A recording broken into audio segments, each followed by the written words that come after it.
Hello, my name is Kian Mansour, and I'm a 17-year-old speedcuber from Ottawa, Ontario. I've been cubing for 4 years now, and I'm currently the national record holder for 3x3 and one-handed averages. One thing that I think makes me different from most cubers is that I don't actually use the standard CFOP method that most of you use. I use the Roux method, and I've been using it for essentially my whole cubing career. And for that reason, my seminar today will be focused on explaining why I chose Roux, why I think Roux is underrated. Next, I'll explain why I think the way in which people compare methods isn't really effective. And lastly, I'll try to give a sort of objective analysis to try to establish some theoretical human limits for both methods. Oh, I skipped one. Okay. Before I continue, I'd just like to thank everyone here for welcoming me into this awesome community. This is my second time competing here in Alberta, and I really feel welcomed. I want to thank all the staff, volunteers, cubers, parents, everyone. You guys are doing a great job out here, and I can't wait to see how the community develops in the next few years. So when I first started cubing, I started with the beginner's method, like most of you, but then after a week, I Google searched for speed cubing methods, and luckily I stumbled upon an article that compared the 4 major methods, and these are CFOP, Roux, I'm going to be super Canadian, you can say ZZ, and Petrus. So at first, I made the decision that I don't want to use CFOP, and the reason for that, well, I'm kind of an unconventional person, and I didn't want to be mainstream, so I didn't use CFOP.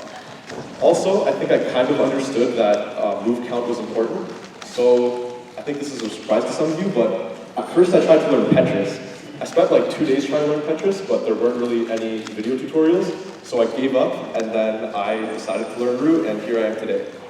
Back then, when I started practicing, I thought Roux was the best method for sure, but now, what do I think? Not too sure. We'll figure out in the next 13 minutes or so.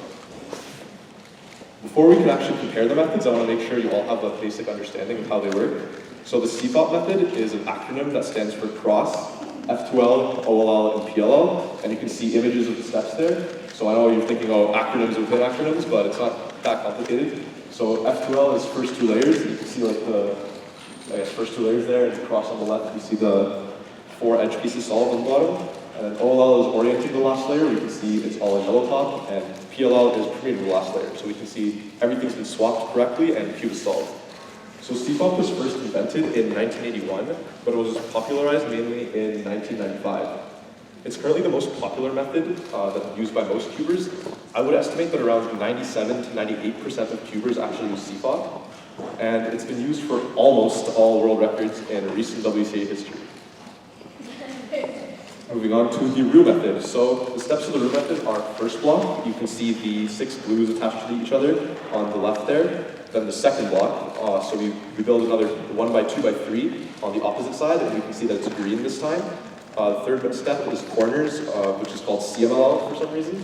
And the last step is LSE, which stands for last 6 edges. So we can see after corners, there's just the top and the middle slice remaining. So that last step is just completed with middle moves and the U moves.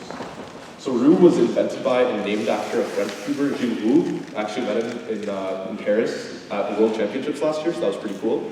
It was proposed much more recently than CFOP in 2003.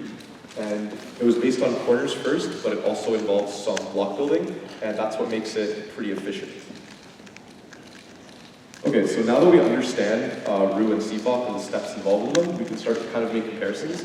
So in the next few minutes, I'm going to show some arguments that some people try to use to compare them. And most people use kind of like empirical evidence from current top solvers, statistics in the WCA, and records history to try to justify which method is better. But I don't really think this is a good way of doing it, and I'll explain why.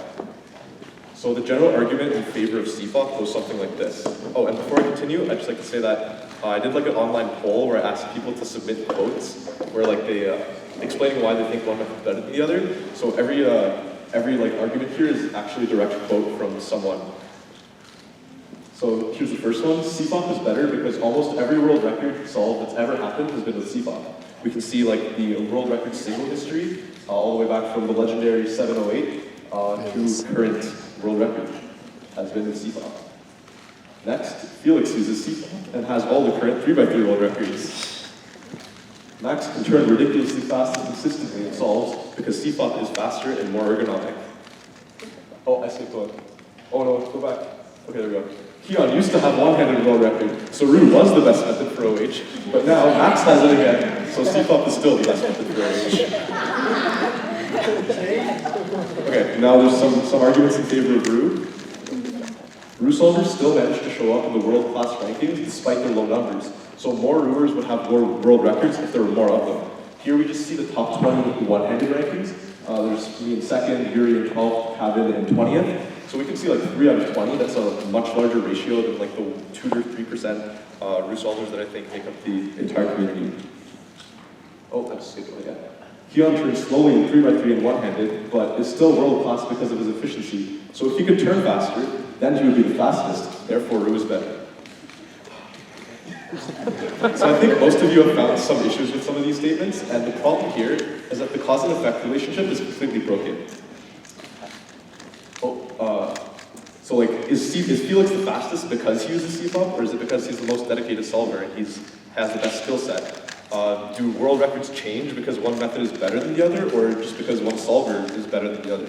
So these types of questions come up, and I don't think this is a good way of justifying arguments. And the reason this,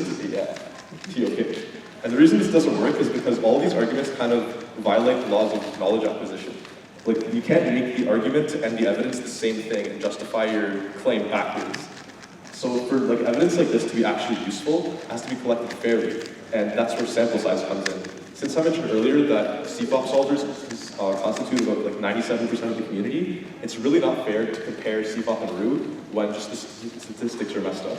There's always going to be more fast CFOP solvers, more slow CFOP solvers, and also more average speed CFOP solvers, because that's the way distributions work. Comparing statistics of top solvers for this reason is useless for determining the actual speed limit of a method, and the only way we can actually, I think, theorize about which method is better is by trying to establish a sort of theoretical human limit. Sometimes people try to compare the methods in other ways by making sort of blank statements, and what I mean by that is they say, oh, Roux is more efficient, so therefore it's faster. But then the opposite argument comes up, CFOP might be more moves, but you can turn faster, so it's faster. Well, the problem with this is that you end up arguing in circles because there's no quantification there. How much faster can you turn? How much more efficient is Roux? These questions have to be answered, so in the next couple minutes, I'm just going to put values on all of those and try to establish some limits for move count and turning speed. So here we are, the two main things that affect your solve speed, as I just mentioned, are move count and turning speed. So we're going to use this simple equation, time equals move count divided by TPS, which stands for turns per second. And we'll be using these to estimate reasonable limits for CFOP and Roux within the next 10 years. And for the metrics, we'll be using execution turn metric, which means that a rotation is one move, a slice move is one move, and double turns are 1 or 2 depending on how you finger trick it. And for turning speed, we'll just be using ETPS, which is executed turns per second. So some of you may be thinking that I'm missing some factors that contribute to your solve speed, and I think you're kind of right, but also kind of wrong. One thing that a lot of people bring up when comparing methods is look ahead, but I don't think look ahead is that important to consider. Firstly, look ahead is essentially already included in the TPS calculation, because if you pause, then that's going to mess up your TPS. Also, look ahead is, in my opinion, something that is very solver specific, and what I mean by this is that it's not really a limit of a method, but it's more dependent on how experienced and skillful the solver is.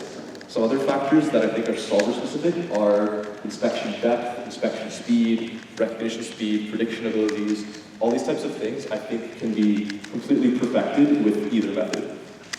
So the only method specific things that remain are actually move count and turning speed, which was what we'll be talking about. Lastly, we'll be assuming perfect look ahead, perfect recognition, perfect everything, because I think the human brain is way more advanced than human fingers, and if it hasn't happened already, I think in the near future, speed cubing will come to a level where people never pause, and they're only limited by how fast their hands can move. Okay. So let's start with this comparison of the first steps. First block versus cross. So for first block move count, I put down limit move count for humans of about 7 ETM, and I came to this number by searching up the value for how many moves it takes for a computer to solve first block optimally, and that is actually 5.5 moves. And the reason I don't think this is a good human limit is because since the WCA limit for inspection time is 15 seconds, I don't think humans are ever going to be able to find the first block in 5.5 moves on average that quickly. Also, if you're solving first block in 5.5 moves, you're going to sacrifice some TPS there because there has to be a perfect balance between efficiency and ergonomics. I'm already actually able to find 7 move first blocks on average, but the reason I left it at 7 is because I think there's still a lot of room for improving things such as second block influencing, as well as developing more ergonomic solutions. So for cross, I'm actually not going to talk about cross at all. I'm going to be considering X crosses or a cross plus 1. And if you look at the picture there, you'll see an X cross, so it's basically just a cross with the 4 edges, but it also has a pair. So I think X cross or cross plus 1 will become basically critical in the near future, maybe 2 or 3 years, to remain competitive. It just gives you a lot more efficiency and lets you see further into solve and getting more done into inspection. So a computer can solve an X cross, a color neutral X cross, in about 6.5 moves on average. Some of you may be thinking that that's insane, and yeah, when I first saw it, I was blown away too, but it was calculated back in 2009 by someone who ran a bunch of computer simulations, and basically, yeah, it came out to 6.5. Everyone, like Felix, Max, Bill, Patrick, I talked to them, and they were all like, what, 6.5 is insane. I thought it wasn't possible, so I tested it out myself, and I actually did 100 solves trying to plan X crosses, and wrote down my move counts, and the average I got was 9.3. I only used white and yellow crosses, so I think in the next couple of years, if someone is color neutral and develops their block building skills, they'll probably be able to get that number down to 8 moves, which is what I put down as the limit for X cross. For improvement there, obviously I think everyone should be working on their efficiency and their block building. Now for turning speed of those first methods, so for steps. So I think first block and X cross are very, very similar. They're both 7 or 8 moves, and they will always be the slowest TPS steps to the solve. The reason for that, there's 2 reasons. Firstly, they have an unrestricted move set, and what that means is you can basically use any type of move. So you can use R, U, F, L, D, B, X, Y, Z, R wide, U wide, D wide, slice moves, everything. And that really makes the steps hard to finger trick, so you won't be able to turn that fast. Also, you have to pick up the cube, so you'll be a little slow. So for first block, I wrote down 9 TPS as a limit. I've had like a really good first block with 9, but I think in the future, an average first block at 9 TPS is definitely possible. Similarly with CFOP, by looking at reconstructions on cube solves, I found really good crosses. It's like Felix and Max. Sometimes their crosses are like low TPS, maybe 7 or 8, but then their best crosses can sometimes end up being 10. So I think the 10 as an average limit would be very reasonable. And the reason X cross will have a little bit higher TPS than first block is because with first block, you're always forced to solve a pair in the back, and that's going to kind of force you to use back turns and middle turns. So here's just a table showing what we have so far. So on the left is Roux, right is CFOP. We have first block, 7 moves, 9 TPS, and 0.8 seconds. CFOP, we have X cross at 8 moves, 10 TPS, 0.8 seconds. And yeah, I'm leaving everything rounded to 1 decimal place. I don't think it's really reasonable to put any more than that, because these are all just estimations. Let's move on to the second step. So second block versus F12. These 2 steps are the longest for both methods in terms of both move count and time. So I think it's really important that all of you are really good at this step, and I think it's what is the most important. So for second block, I put down a move count limit of about 15. I think computers can solve it optimally in about 12 or 13, and most Roux solvers today are solving it in about 16 to 17. So I think 15 would offer a really nice balance between efficiency and ergonomics, while allowing more room for creative block building. Now we'll move on to turning speed for second block. So some people say that second block turning speed is slow because of the moveset, but I actually think it can be really fast. After first block, you're basically restricted to R wide, R, U, and M, which is a very fast set. And you only actually use M moves and R wide moves occasionally just to orient edges. Other than that, it's basically like ZZ, everything's RU. So I put down 13 TPS as a limit for that. And for improvement in the future, I think planning DR is what most solvers do now, but planning DR plus a pair, as well as trying to force things to solve, would be the room for improvement there. And one last note I wrote there, I think regrips or R layer over rotation. What that means is like, one thing that I think would limit second block TPS is that since you're doing a lot of R moves, if you do like 3 consecutive Rs, then your wrist is kind of spun around here and you have to regrip. So that's just something to think about. Oh, let's get going again. Okay, First two layers, since we already solved the X cross, we'll only be talking about the last three pairs, because that's all that's left to do. So this is a pretty easy estimation. The average F12 pair is 6 to 7 moves, so we'll multiply those by 3 to get 3 pairs. So that gives us a lower bound of 18 and an upper bound of 21. I decided to take the upper bound just to allow for AUFs, which is adjusting the U face, as well as rotations between pairs, because those are also counted in the move count. So 21 is our move count for first two layers, last three pairs. And for TPS, F12 is also a very high TPS step. Since the move set is very good, there's a lot of RU, RUF, RUL, LU, those types of insertions, and those can be very fast. Also, since you have a cross solve, you have to restore every quarter turn. So if you do an R, you have to do an R prime sometime after that, and that limits the amount of regrips you have to do. And for F12, I think the limiting factor for turning speed would probably be rotations. That'll slow you down the most. So I think 13 TPS is also the limit for F12 TPS.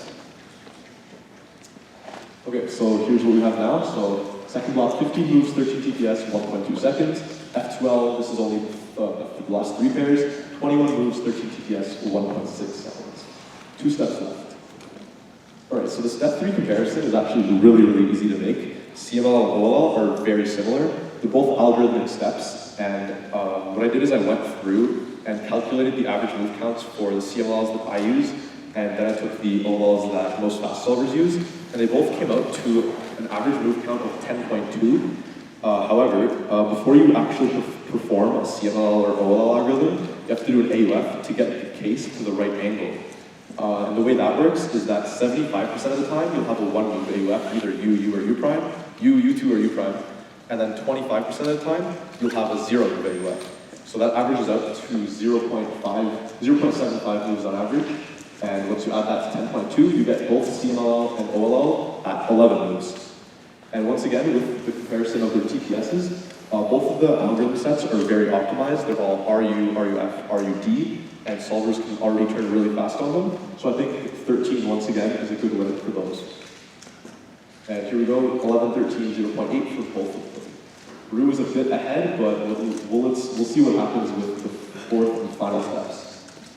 The ultimate showdown, satisfying MU finger tricks versus RUF, RUD algorithm span. Okay, so we'll start with LSC. So my friend actually made a program to calculate LSC computer-limited optimal solving thing, and it turned out to be around 11 moves on average.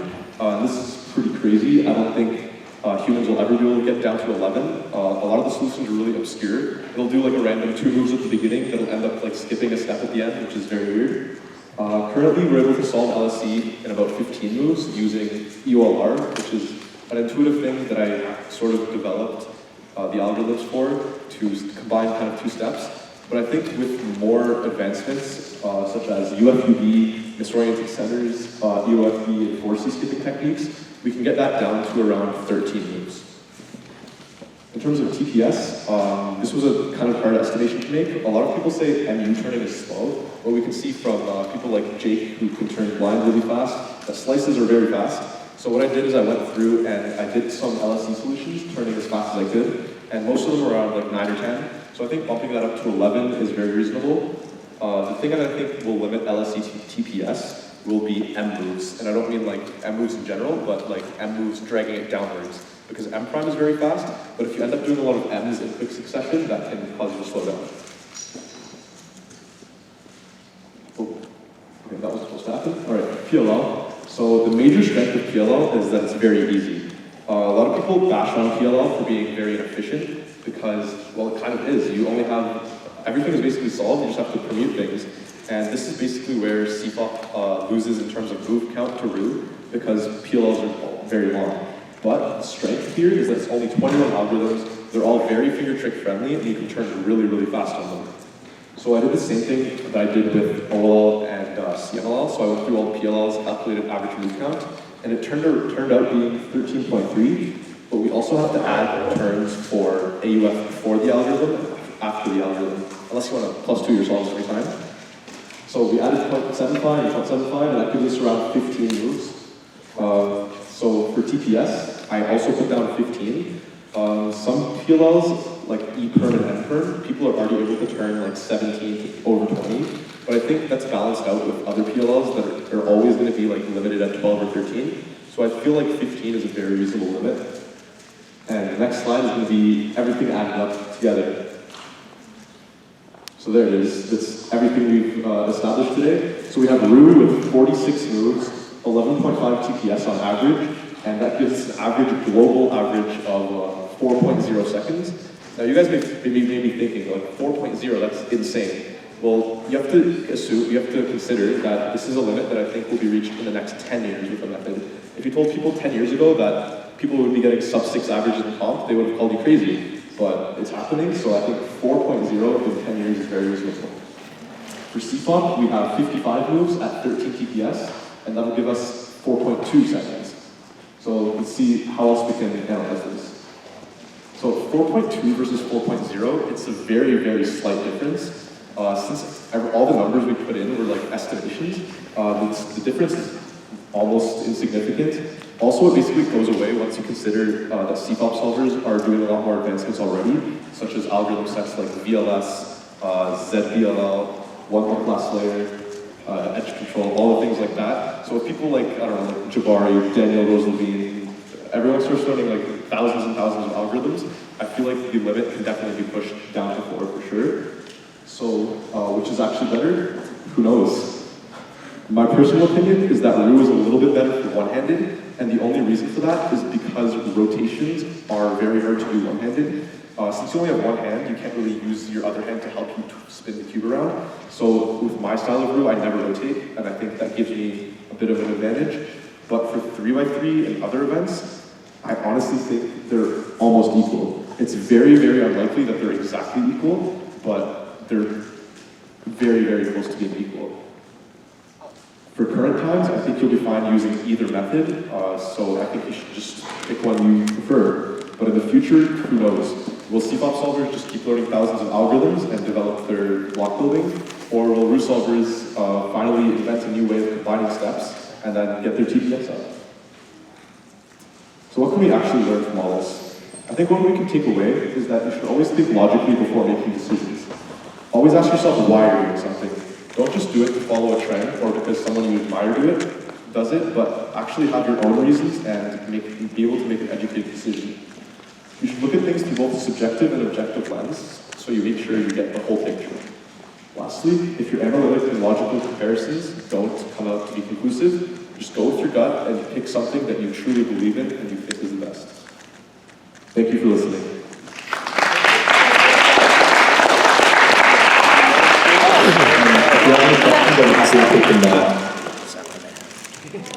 Jackson's back. Favorite thing about the Roux? I'd say two different things. One is different, it's unique, it kind of makes me different.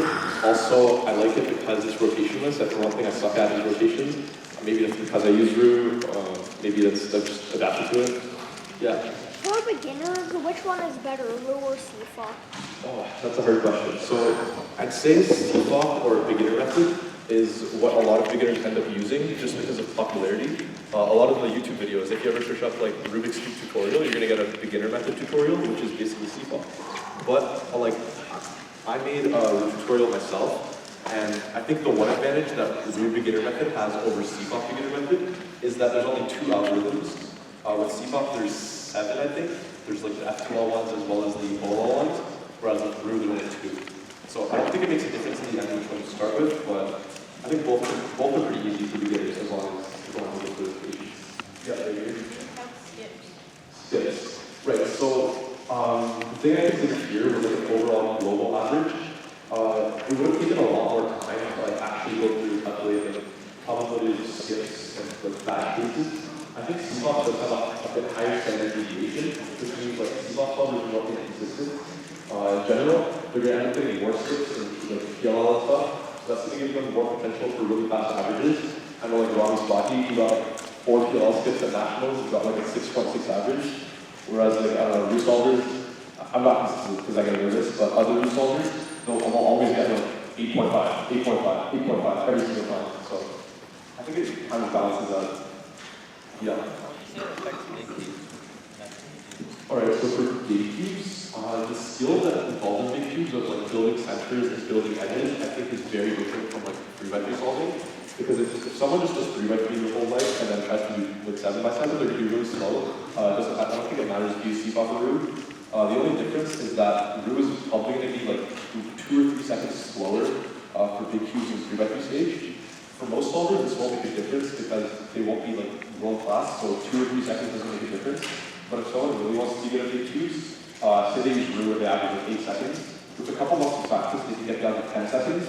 And 10 seconds for like a 3x3 stage on a 7x7 is still really good. Like Max Young, who's also an AlbertaCuber, now Roux, he's like sub 220 or something, top 5 in the world in 7x7, and he only averages like 10 x his top. So I think it's just what you prefer to do. Yeah. Is real hard, for feet solving is real hard reference? Yeah, so one thing about Roux is that the barrier to entry for one-handed feet is a bit bigger. What that means is like it's hard to get into. I know a lot of people trying to do one-handed feet with Roux. They have trouble doing like that moves, and I understand. Like I had a lot of trouble too. But for feet, there's one guy from Finland, I think. His name's like Ilo. He averages like sub 40 with Roux. And also the other day I was talking to Daniel Disease, and he said like Roux with feet can actually do it at sub 25. So I'm not too experienced with feet, but I think it would be the same thing with feet. Like if you want to get really good at feet, you might have to use CFOP.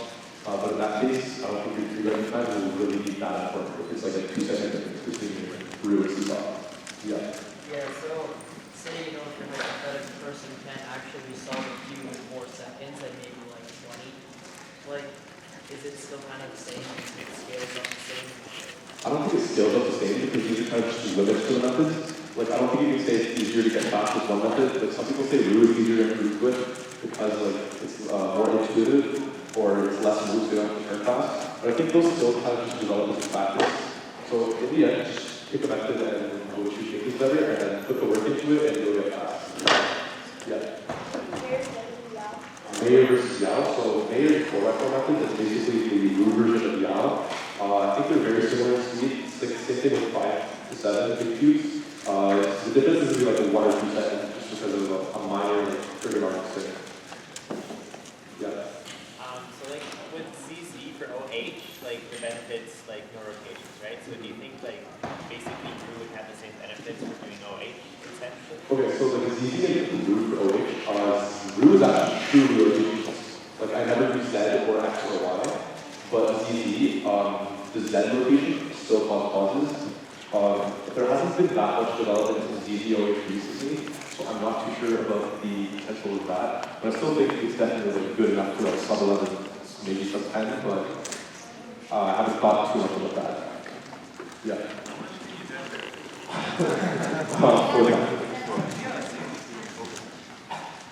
Any more questions, anyone? Yeah. What's my average PPS through? I think it's about 7.5. Yeah. So what do I average on CFOP? I think I'm about 11 seconds.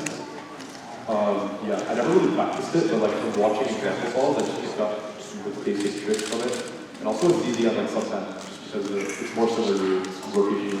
Alex. So if there's a solver who's already pretty well entrenched into a method like CFOP, would you still suggest them learning Roux? If they're bored of CFOP and wants to try out, sure. Maybe they'll try it, like it, and think it's better, but I don't know. If someone's already like sub 8 or even like sub 10 with CFOP and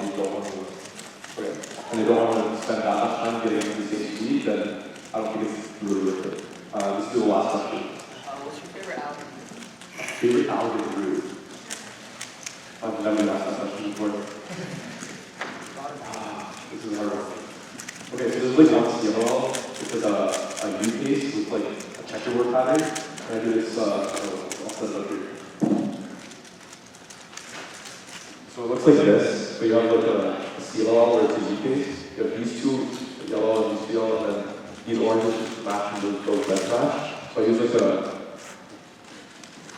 I use an algorithm like this that use RY U and U's, so it's like it's pretty short and I can do it pretty fast. It's also I think it's pretty cool. So yeah. Well, thanks for listening, everyone. I hope you learned something today.